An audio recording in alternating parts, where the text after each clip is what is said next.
Here at JoBlo, we were pretty big fans of Andrew Stanton's John Carter. While it went down in history as a flop, it was a better movie than its reputation suggested. As such, many of us have been eager to see his live-action follow-up, In the Blink of an Eye. This film features a trio of stories involving a family in the Neanderthal era, two academics, played by Rashida Jones and Daveed Diggs in 2025, and a solo astronaut, played by Kate McKinnon, several hundred years in the future, trying to save the human race. Basically, it's about where we're from, where we are, and where we're going. So in the intervening years since John Carter, Stanton has returned to Pixar for Finding Dory and has directed a lot of TV.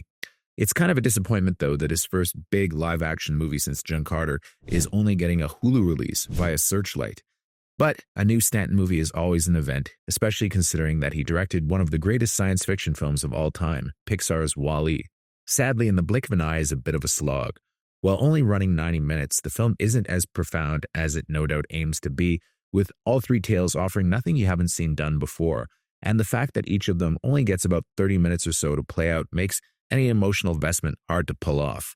Only one of them, the deep space section with Kate McKinnon, actually works. The first story, about a Cro-Magnon family trying to survive, aims to change perceptions about this step in human evolution, showing them as empathetic and as intelligent as the Homo sapiens that eventually replaced them in the evolutionary chain. Jorge Vargas and Ananya Beatty play leaders of a small family who find themselves constantly at odds with the unforgiving elements. This is a tiny story meant to show us where we come from, but it's nothing that you haven't seen before. I mean, it's no quest for fire, that's for sure. The 2025 section, though, is easily the weakest of the three, with Rashida Jones and Daveed Diggs not entirely convincing as two Princeton academics in love, with Jones playing a postdoc in anthropology, examining artifacts left behind by the Cro-Magnon family in the other section. Jones and Diggs are good actors, but they have no time to develop any chemistry, and I never bought that her driven academic, who's also suffering from a family tragedy, and Diggs' statistician were ever truly in love, given the thin material that they're given. Of the three stories, by far the most compelling revolves around an astronaut named Coakley, who's played by Kate McKinnon, who we learn is the last surviving human. It's made clear that in the future, the genetic code has been cracked, allowing humans to become virtually immortal, all of which seems to have actually led to the downfall of civilization.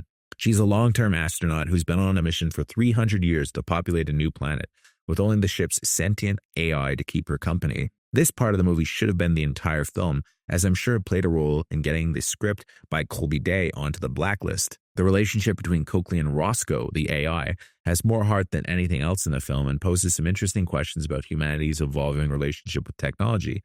Yet again, though, it's given short shift, as anytime her story gets intriguing or really gets going, the film cuts away to the Cro-Magnon family or Jones and Diggs. It's a shame because McKinnon delivers a subtle performance that merits more attention than it will get due to the limited footprint the film would make on Hulu. It's too bad Stanton's movie doesn't work, as it's clearly very well intentioned, and the two other stories, which seem extraneous, do come together with a third in a satisfying way in the climax, but it just takes too long to get there. Still, it's beautifully shot by DP Ole Brat Birkeland, with a good score by Thomas Newman. Even though I didn't care for it in the end, I can't say it's not worth a free watch once it hits Hulu, as it may resonate with viewers at home more than it did for me here at Sundance, and I give it a 5 out of 10. Thank you for clicking on our video, everybody. If you like what you saw here, please make sure you like the video and subscribe and share with your friends who like this sort of content. JoBlo was created by movie fans for movie fans, and we appreciate your support.